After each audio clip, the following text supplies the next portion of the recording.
What's happening, guys? Hello, welcome back to another episode here. We've got 3 games lined up, some lovely wins, some... We've got a friend here, you can't really see him, but Lucy, he blends in with a chair here at the moment. Yeah, right, dude? So yeah, we've got 3 games here. I've taken them out of my repertoire, my older games. So we're going to have a wee look, have a wee analyse of them, and there's some cheeky moves, cheeky checkmates. Let's get into it. So we'll start with this game. So this game started with the good old trusty Caro Kann. Now it's going to be a few blunders straight off the bat here by our opponent. He jumps into the centre with his knight. It can immediately become a target, but we go for the other knight, forcing it out, kicking it into a different position. He completely ignores it. We then completely just decide not to take for whatever reason. Now I do not know why. At this point in time, as you can see, I'm 800 and 90 something rated. It made no sense. That's all. But he gives us a check. Okay.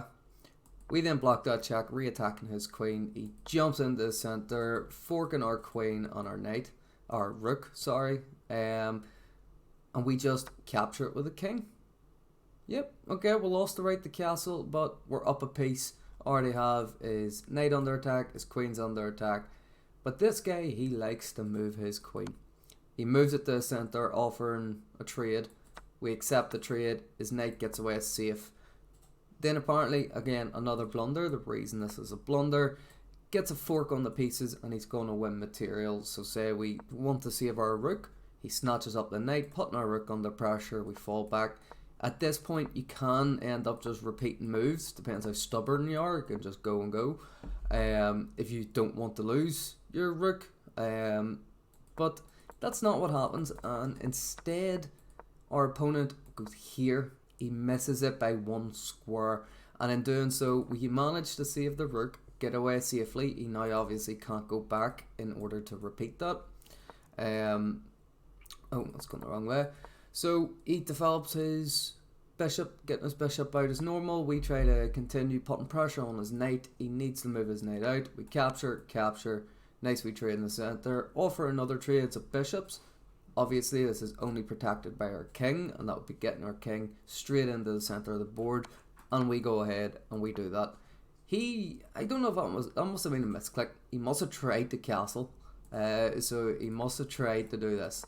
But it didn't work out for him, and he ended up just scooting over 1 square. So we continue development as normal. Now luckily we can't get checked by his rook that would be here if he did castle. We continue the pawn storm, get our pawns up, preparing for the end game. Start lining everything up, getting good position. He manually castles himself, and then now he brings over the rook, pinning us. It's not really a pin because it's protected.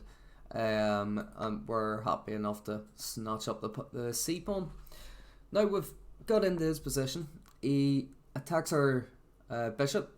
No, he attacks our knight with his bishop. There is then, still getting up a few pawns and stuff. He takes, we take. He is trying to get his king in. I don't really know where he's trying to go with his king. We can't make any forward progressive moves. Probably just protecting this pawn maybe, but. We then get our other pieces into the game. He takes, we take back. Now, the reason he didn't take with a pawn is because I didn't want to separate all these pawns and have 3 different pawn islands. So I thought best keep them connected. Capture with the king. We can't be checked in this position. And lucky enough, this is a fun checkmate here. So brings the rook up. Can't be taken. Well, it can be taken actually by the knight, but we just completely ignore that. We let the rook sit there and instead bring over our second rook, looking to go up and across. He then, is trying to get some counter attack going here. I don't really know what his intention with that move was. So we capture the rook now. He takes back the pawn with a check. We drop back. He then is starting some type of pawn push over in this side. We give him a check, forcing him. Now he could go backwards. He chooses not to, and instead he goes forward. And can you see it? There's a mate in 1. Can you see it? He's cut off completely. So he is. By the bishop, by the rook. king and the pawn are stopping these squares. So there's one check in the move that wins. And it's a pawn checkmate. Oh, it's gorgeous. Obviously, he has nowhere to go. His pawn move in there had stopped himself.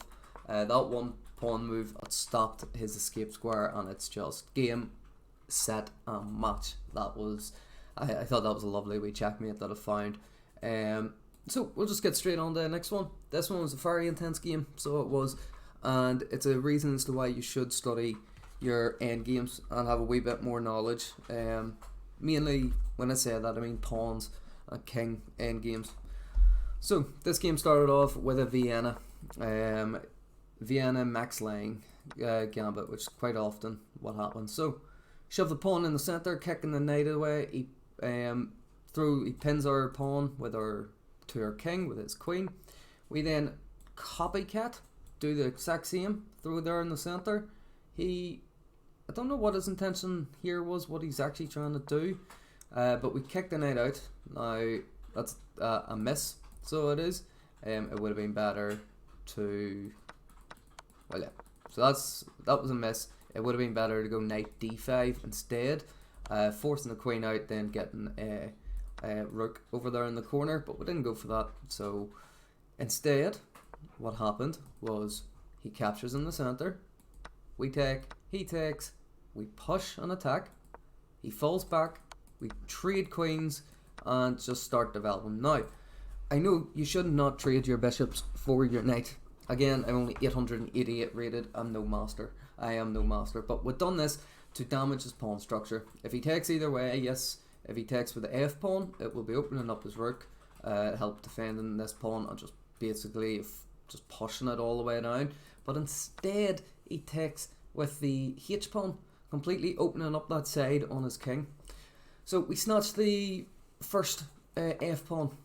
We then just try to get a better position, manoeuvring around, trading pieces off the board.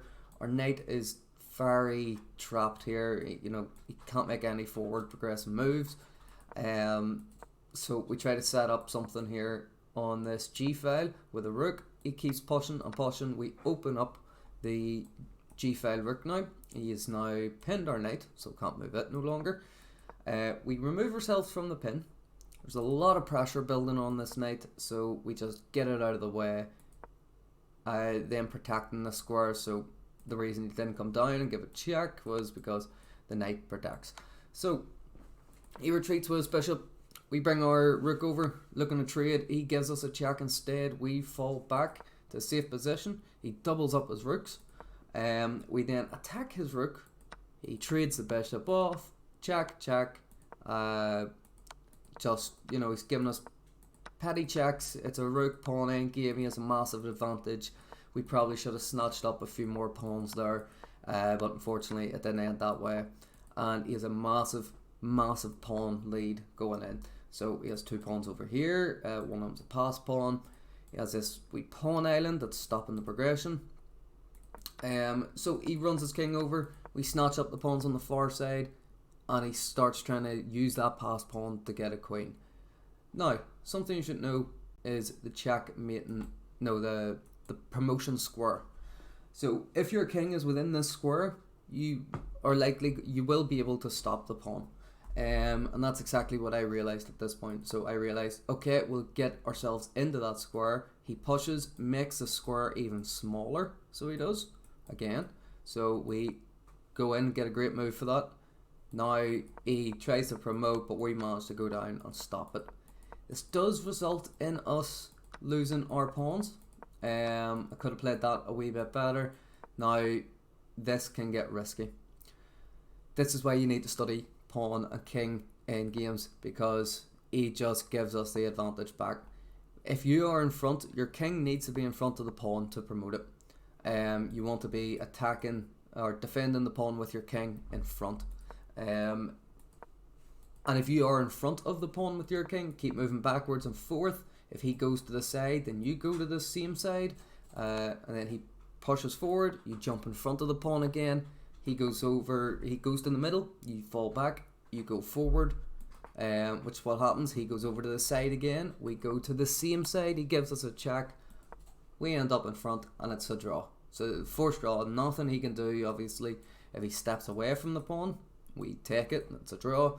If he goes here, that's a stalemate, and that's exactly what happens, because he didn't know what he was doing. And there we go. So we got lucky with that one. Got a nice wee draw, and that's the reason you do need to properly study pawn and king end games. And I think it wasn't too long before this, I'd done a wee small course to try to get myself a bit of an understanding. I learnt about the promotion square. I learnt about, you know, the patterns that you need if it is just king and a pawn, in order to receive a draw. So that was good. Good bit of knowledge and something that you should definitely look out for, because you will end up in that position. Just take a wee drink. Some strong coffee. Righty. So we'll go back to the old good and truthful. Good and what's the word I'm looking for?